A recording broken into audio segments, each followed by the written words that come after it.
Publish what one school. Mary ni o be méjì la nínú ilé. Yes. Kí ló ló àkọ́kọ́ wí yẹn no? Eh? You can't. That was Second one. Square the ladder. Make one on one. Third one. Eh? Living a dream. Caring for? On my road to success. There's a train, make you one. What is it? No, you don't continue. I will look pay. Look pay. Okay. Look pay. Pé ó dàbí àpò fẹ́ jà òtò lára ọ̀yọ́ funfun kan. Ìdí ẹ̀ funfun.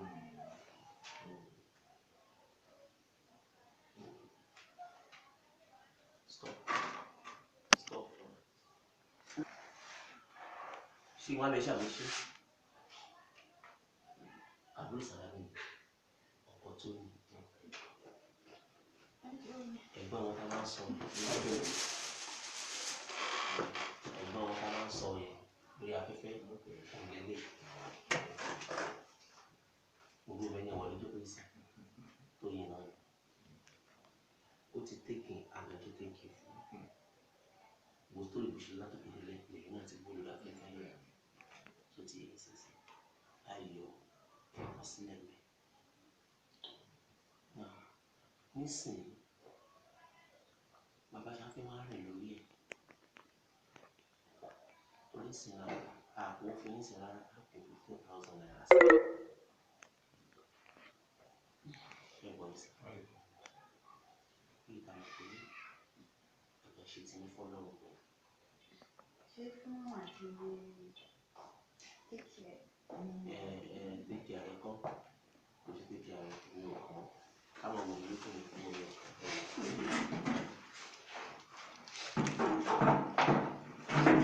Ánìmọ̀ fún mi jókòó yìí. Ánìmọ̀ sí.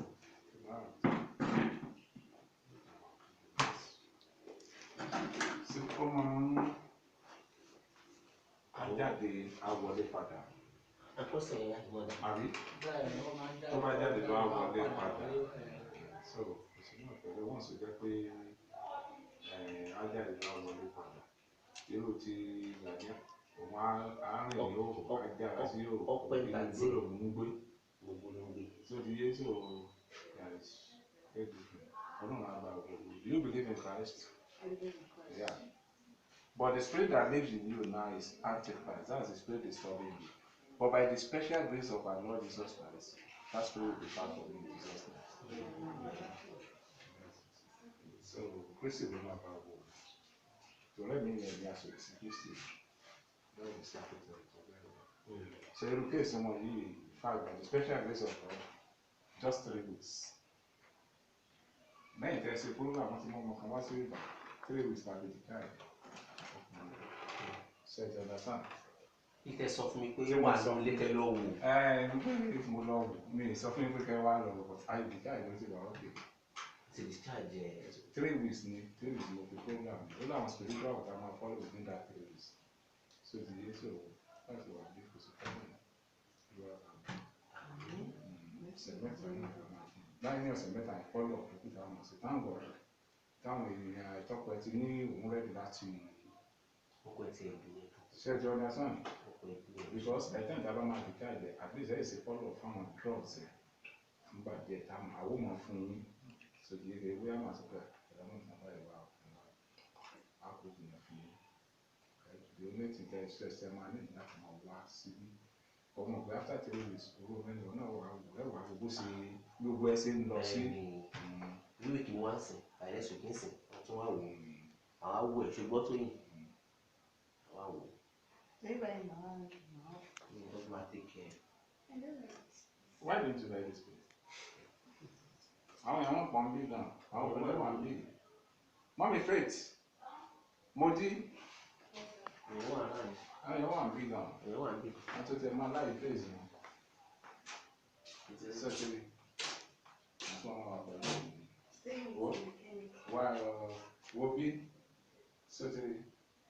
Sọ àti wọ́n wà pẹ̀lú ẹ̀ ní. Ẹ bá mi mú 7 of 1 bẹ́ẹ̀ ni. Bá mi ra tí ò bá sí níbẹ̀ ẹ bá mi gẹ̀ẹ́tì soft drink kan fún níta bẹ́ẹ̀. Kò tí ẹ̀ ọkọ̀ mu náà kó fi sẹ́tà. Ṣé kò sí? Toyin, brother mi ni wọ́n, ṣùgbọ́n brother mi ni wọ́n. Òye ń sin náà, èmi náà wọ́n wá wú ẹ̀, wọ́n wá wú ẹ̀, wọ́n wá wú ẹ̀. Wọ́n ti ìsinmi wá, bá mú kíní sípì. Ìfún wo bí brother ọkùnrin náà ni wọ́n. Wá lọ́wọ́ ìyá kó bá mú. Tó ti ẹ̀ sìn, brother Balogun náà ni wọ́n. Brother yìí náà kọ́ brother sọ̀rọ̀ náà ni. Brother gbogbo wa pátá ni wọ́n. Òye ń sìn. Wọn kò sọ fún yàrá pé àmì gbé àpẹtẹ náà pé àwọn ọmọ wà síbi. Salawale ńkọ́. Salawale àpẹẹrẹ Salawale lákàtà àdéjọ pẹ̀lú Salawale. Salawale ò bá wọn sílẹ̀.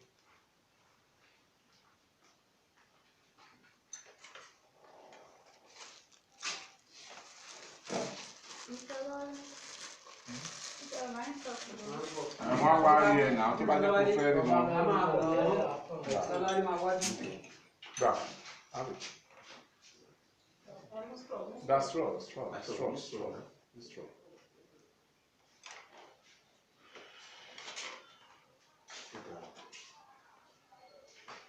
I'm going to do a strange, see. Take your drinks now, take your drinks.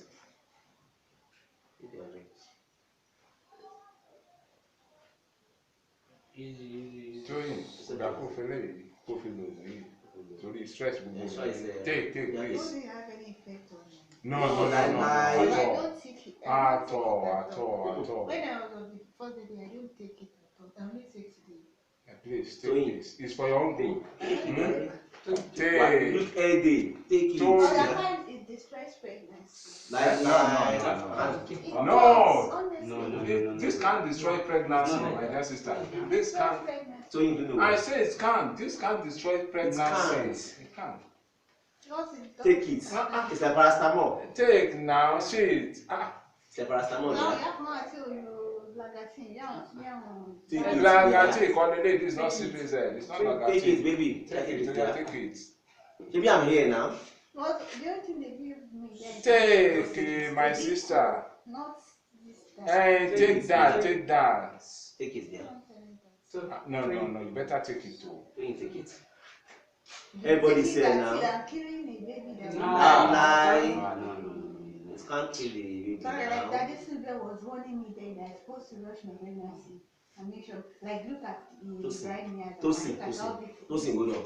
Look at Tosin, look here. This are maybe I'm here with you, Abi. Is it Toyin or Tosin? Tosin, like Toyin now. Toyin. Toyin, I'm here because of you.